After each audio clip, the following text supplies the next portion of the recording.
Alright, it's a cold day, so I'm climbing in the sun. Quick setup, a 2-action steel locker on the bottom with a captive device, simple overhand knot, choker draw as a backup, not an auto locker. It's way easier to clip these when you're flying by. Soft cinches on the front of the harness, quick draws on the other loop, regular quick draws, and then we start building our slipknot release cash loops.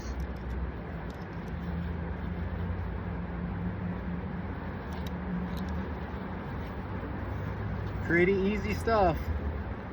Just toss out a little distance there. I usually do 2 or 3 of these. I'll just do 3 today because making video.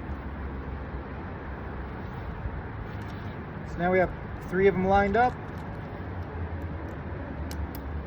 Put a nano tracks behind it so that if the pitch is longer than the cash loops I've built in, I can add more later on.